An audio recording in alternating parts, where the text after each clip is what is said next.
Selamat siang, perkenalkan nama saya Shirley dari jurusan Accounting 2022. Pada video kali ini saya akan menjelaskan tentang pengaplikasian jurnal umum, buku besar, dan neraca saldo dalam Microsoft Excel.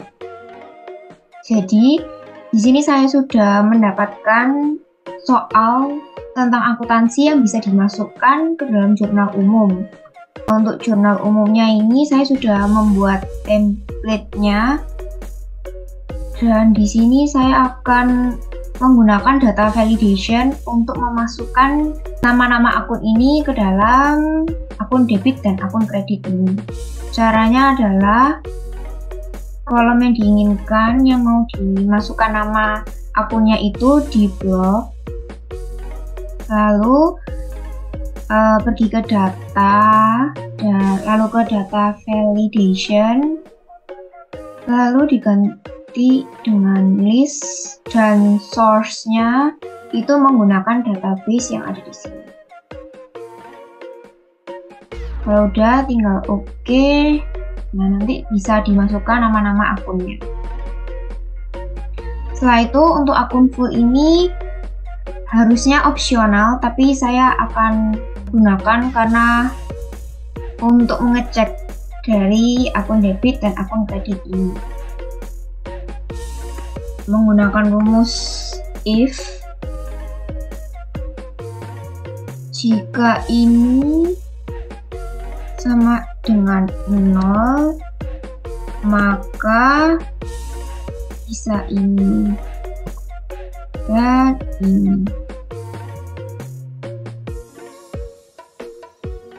Oke, lalu kita copy supaya rumusnya kepakai di bawah-bawahnya.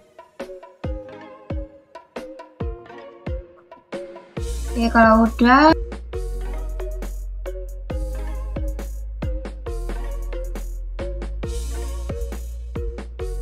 soal pertama, pada tanggal 1 Januari, Wendra membuka usaha bengkel dan menyetor modal awal dengan uang tunai sebesar 20 juta.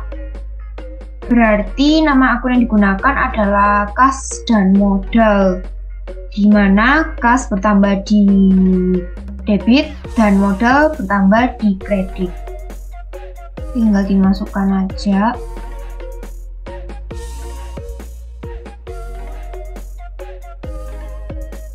Nominalnya juga dimasukin.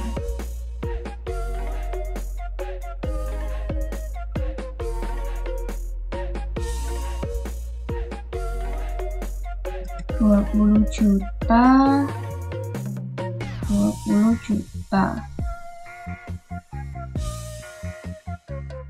Oke, setelah itu lanjut ke soal kedua. Pada tanggal 2 Januari, Wendra membeli mesin sebesar 3 juta dan kertas sebesar 500.000 secara tunai. Berarti mesin ini kan masa habisnya kan lebih dari 1 tahun, berarti termasuk peralatan. Sedangkan kertas masa penggunaannya itu kurang dari setahun, berarti termasuk perlengkapan, di mana nominalnya itu 500.000. Karena dia secara tunai, maka kasnya berkurang, dan kas berkurang di kredit. Jadi tinggal dimasukkan aja di akun debit ada peralatan dan perlengkapan. Dan di akun kredit itu kas. Peralatannya tadi 3 juta. Perlengkapannya 500.000. Berarti total kasnya itu 3,5 juta. Oke, lanjut ke soal ketiga. Pada tanggal 2 Januari, Pak Hendra membayar uang sewa untuk bengkel sebesar 3 juta selama setahun. Berarti nama akun yang digunakan adalah sewa dibayar di muka dan kas. Karena Karena di sini ia membayar, berarti kas berkurang di kredit. Dan sewa dibayar di muka di debit.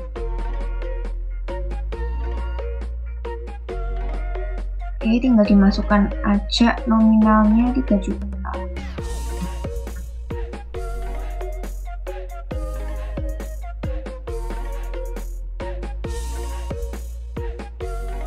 Oke, lanjut ke soal berikutnya.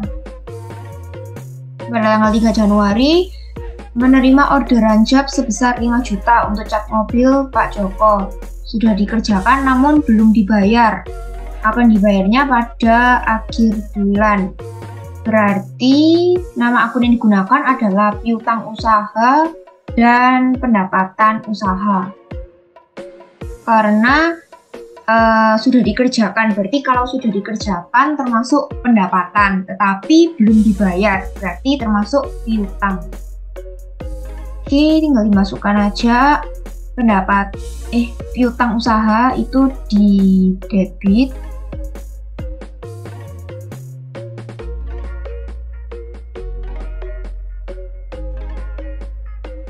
Dan pendapatan itu bertambah di kredit.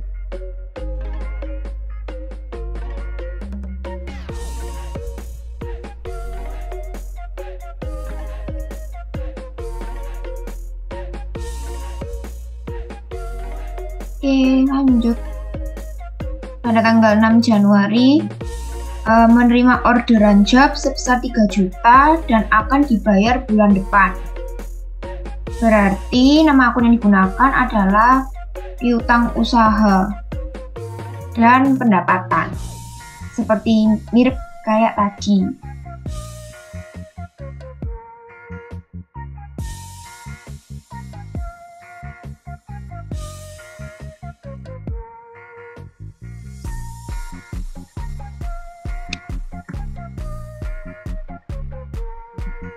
Selanjutnya, pada tanggal 7 Januari, Pak Hendra membeli perlengkapan sebesar 1 juta namun akan dibayar pada akhir bulan. Jadi nama akun yang digunakan adalah perlengkapan yang bertambah di debit. Dan karena ini akan dibayar pada akhir bulan, berarti dia hutang.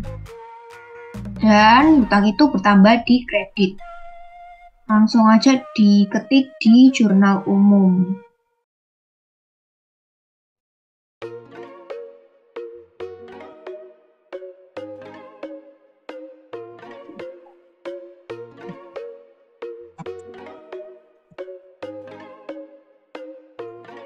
Selanjutnya adalah 9 Januari.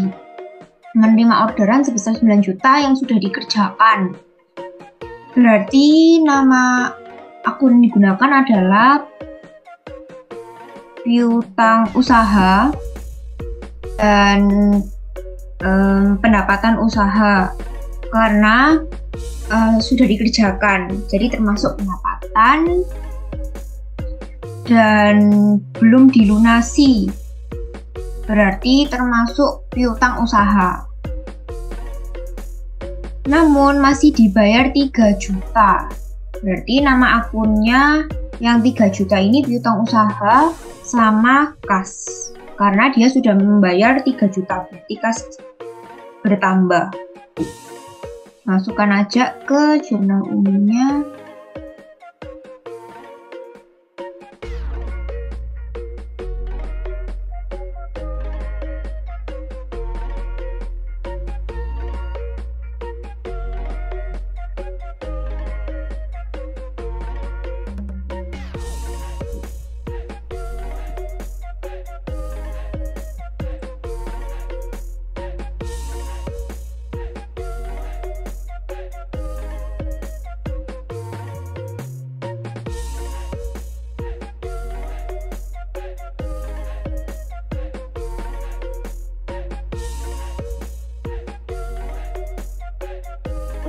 Oke, lanjut.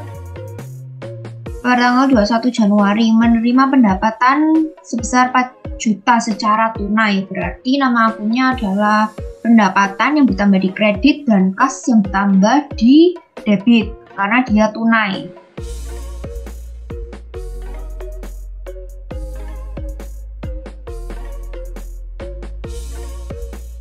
Lanjut, pada tanggal 22 Januari menerima pembayaran sisa dari transaksi pada tanggal 3 Januari sebesar 5 juta. Berarti kasnya bertambah karena dia menerima pembayaran. Lalu piutangnya juga berkurang karena orang tersebut sudah lunas membayar di perusahaan.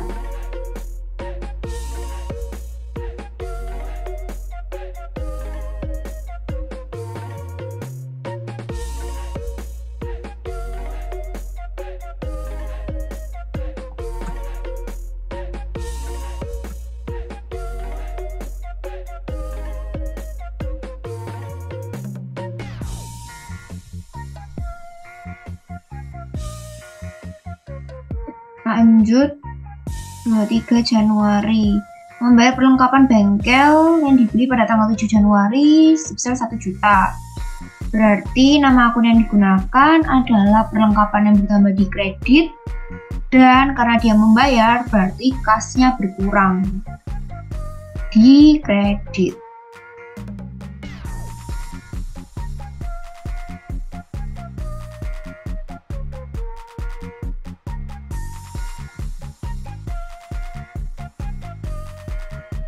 Lanjut, tanggal 24 menerima pembayaran sisa transaksi pada tanggal 9 Januari sebesar 6 juta. Berarti kasnya bertambah karena dia menerima pembayaran. Lalu piutang usaha karena dia udah membayar sisa transaksi yang tanggal 9 Januari. Berarti piutang usahanya berkurang di kredit.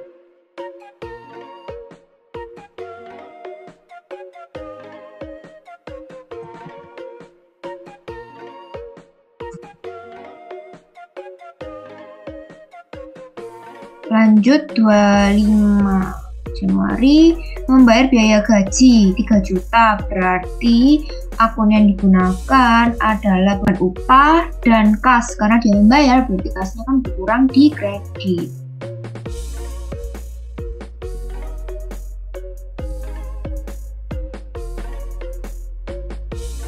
Lanjut, 26 Pak Hendra mengambil uang perusahaan untuk kepentingan pribadi. Karena kepentingan pribadi berarti dia termasuk privé. Itu bertambah di debit. Dan karena dia mengambil uang berarti kasnya berkurang di kredit.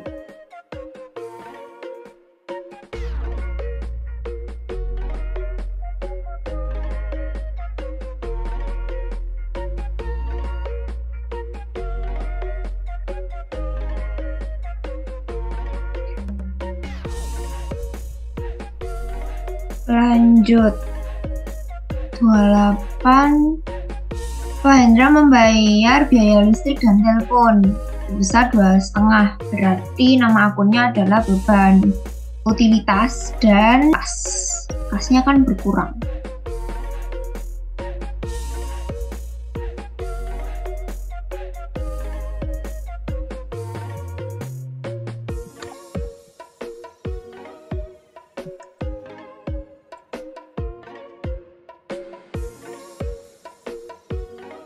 Lanjut, di 1 Agustus membayar asuransi selama setahun 12 juta. Berarti akunnya sewa dibayar di muka dan kas.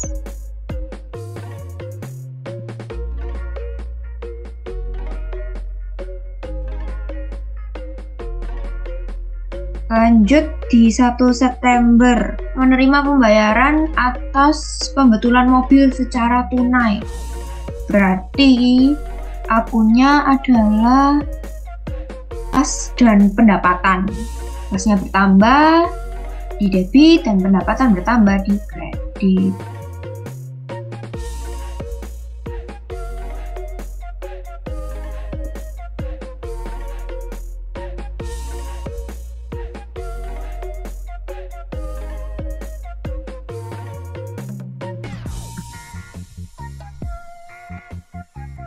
Lalu jurnal umum akan benar jika total debit dan total kredit ini balance. Nah, untuk mencari tahu balance atau enggak, kita menggunakan rumus sum dari debit itu ditambah semua, lalu sum kredit juga ditambah. Nah, kalau udah sama begini berarti dia udah balance dan jurnal umum sudah benar. Selanjutnya saya akan mengerjakan buku besar. Buku besar adalah suatu laporan yang menampilkan riwayat data transaksi dan saldo keuangan dalam suatu periode tertentu. Jadi, buku besar ini bisa dikatakan ringkasan dari jurnal umum. Cara membuat buku besar itu sendiri adalah yang pertama, dari tabel jurnal umum ini di blok semua, lalu bikin pivot table di insert. Setelah itu yang dicentang adalah tanggal, debit, kredit, akun full, terus akun full dipindah ke filter, tuh ditambahin saldo debit dan saldo kredit. Caranya adalah klik pivot table analyze, terus pergi ke field items and sets, lalu calculated field. Namanya diganti saldo debit. Terus formulanya adalah if jika debit lebih besar daripada kredit, maka debit kurangi kredit 0. Bisa ke kas. Nah, ini. Terus tambahin saldo kredit. Caranya sama.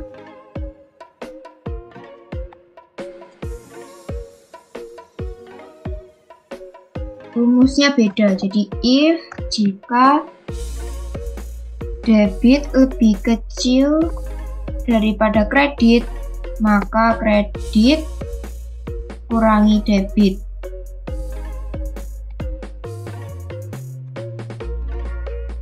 Oke. Ini untuk kas. Terus buku besar ini belum selesai, jadi harus ditambahin nama akun yang lainnya yang sudah ada di jurnal umum. Caranya sama aja. Di paste di sebelahnya, terus diganti aja ke nama akun yang lain. Gitu terus sampai nama akunnya sudah ada di buku besar semua.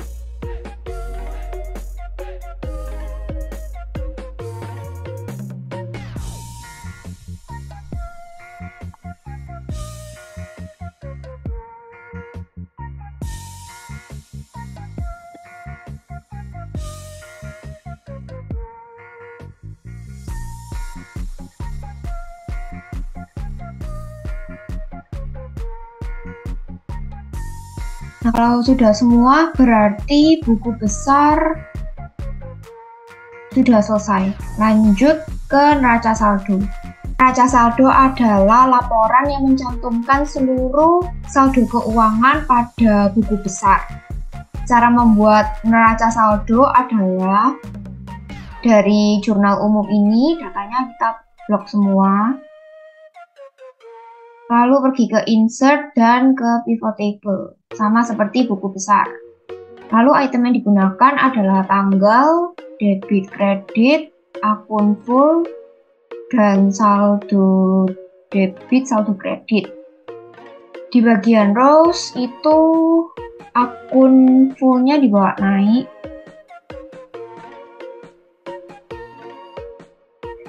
Kalau udah Di bagian kas, klik kanan, expand or collapse, lalu ke collapse entire field.